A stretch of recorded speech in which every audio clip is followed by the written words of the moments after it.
আজি খুব সুন্দৰ পৰিৱেশ। আমি ননাই চেৰপাং সমষ্টিৰ পানেৰী বিধানসভা অন্তৰ্গত গোপাকনা গাঁৱত আজি 2 দিনৰ আগত ইয়াৰে ৰাইজে মোৰ তাত গৈছিলে। ইয়াতে অহা যোৱা ৰাস্তাৰ খুবেই অৱস্থা বেয়া। কেইদিনৰ আগতে বানপানী হোৱাত গোটেই ৰাস্তাটো ধ্বংস কৰি পেলাইছে। এখন এম্বুলেন্সও অহা যোৱা কৰাৰ কাৰণে যথেষ্ট অসুবিধা হৈছে। ল'ৰা ছোৱালী স্কুলত যাওঁতেও অসুবিধা হৈছে। সেইকাৰণে মোক জনোৱাৰ কাৰণে মই আজি JCBখন লৈ আহিলোঁ আৰু ৰাইজৰ লগত দিনজোৰা ইয়াতে ইহঁতৰ লগত আছোঁ। মই মোটামুটি সমস্যাখন সমাধান হ'ল, তথাপিও স্থায়ীভাৱে নহয়, অস্থায়ীভাৱেহে আমি আজি কাম কৰি গৈছোঁ। বিগত দিনত মই MCL থকা সময়ত এইটো গাঁৱত মই বহুতবাৰ আহিছোঁ। ইয়াৰে কিছুমান সমস্যা মই সমাধান কৰিছিলোঁ, কিন্তু ইয়াতে ইমান ডাঙৰ যে সমস্যা আছে যোন নদীৰ, এইটো সমাধান কৰিবৰ কাৰণে আমাক BTCৰ ফাণ্ডৰ দ্বাৰা নহ'ব। এইটো আমাৰ ষ্টেটৰ ফাণ্ডৰ দ্বাৰাহে এই সমস্যাকেইটা সমাধান কৰিব পৰা যাব। কিন্তু যোৱা বিগত আমি কৰিব পৰা নাই। কিন্তু এইবাৰ যিহেতু ময়ো এতিয়া নতুনকৈ BPF দল ত্যাগ কৰি BJP দলত যোগদান কৰিলোঁ, আমাৰ স্থায়ী ইয়াতে বিধায়ক তথা অসমৰ অধ্যক্ষ সন্মানীয় বিশ্বজিৎ দৈমাৰী ডাঙৰীয়াৰ লগতো আমি অলপ কথা পাতিছোঁ। তেওঁ ৰিচেণ্টলি ইয়াতে তেওঁ আহি নিজে সমস্যাকেইটা চাই যাব আৰু তেওঁ সমাধান, মই বিশ্বাস আছে তেওঁ নিশ্চয় এই গাঁওখনৰ যিখিনি সমস্যা আছে স্থায়ীভাৱে সমাধানৰ কাৰণে তেওঁ সহায় কৰিব। এইখিনিয়ে কওঁ। আজি যিখিনি আমি কাম কৰিলোঁ ৰাইজৰ হয়, ৰাইজকো দিনজোৰা মোৰ লগত আছে, তেওঁলোককো মই ধন্যবাদ দিব বিচাৰিছোঁ।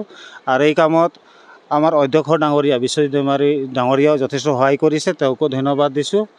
মুঠতে ৰাইজৰ লগত আমি সদায় আছোঁ, ৰাইজৰ আমি কাম কৰি যাম। অহা দিনত যদি পাৰোঁ তেওঁৰ লগত আলোচনা কৰি আমি সমস্যা সমাধান কৰিম। সৰ্বপ্ৰথমে আমাৰ নিউজ সম্পাদক মাধ্যমক ধন্যবাদ জ্ঞাপন কৰিছোঁ আজি আমাৰ এই গোপাকনা গাঁৱত উপস্থিত হোৱাৰ বাবে। আৰু লগতে মই ধন্যবাদ দিব বিচাৰিছোঁ আমাৰ গাঁৱৰ যি সমস্যা আছিলে, এই কিছু সমস্যা দূৰ কৰাৰ কাৰণে আমাৰ ex-MCLA সুৰেশ তাঁতী ডাঙৰীয়াই যি আমাক গাড়ীৰ যোগান ধৰি দিলে আৰু নদী কাটাত সহায় কৰি দিলে, তেওঁকো ধন্যবাদ জনাইছোঁ। লগতে তেওঁৰ হৈ আৰু আমাৰ নিজৰ গাঁৱৰ এটা সমাজ বা গাঁও হিচাপে আমি বিশ্বজিৎ দৈমাৰী ছাৰকো ধন্যবাদ জ্ঞাপন কৰিছোঁ। তেওঁৰ হয়তো জৰিয়তেও আমাৰ এই কাম কাজ কৰি নিয়াত সহায় পাইছোঁ। আৰু আমি সুৰেশ তাঁতী ডাঙৰীয়াকো ধন্যবাদ জ্ঞাপন কৰিছোঁ। তেওঁ যিহেতু আমাৰ অসুবিধাবোৰ ওপৰৰ মহলত যায় যি অসুবিধাবোৰ জনাইছে আৰু তেওঁৰ মাধ্যমেৰে আমি এই সুবিধাবোৰ পোৱাৰ কাৰণে দুয়োজনকে ধন্যবাদ জ্ঞাপন কৰিছোঁ। ধন্যবাদ।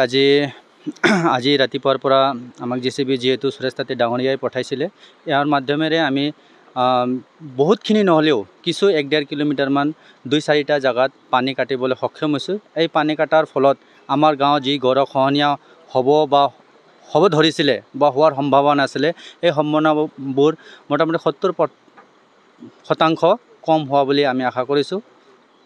যে আমাৰ গাঁৱত যেনেকা অসুবিধা গৰাখহনীয়া কৰি আছে, ৰাস্তা ঘাট একদম বহুত বেয়া।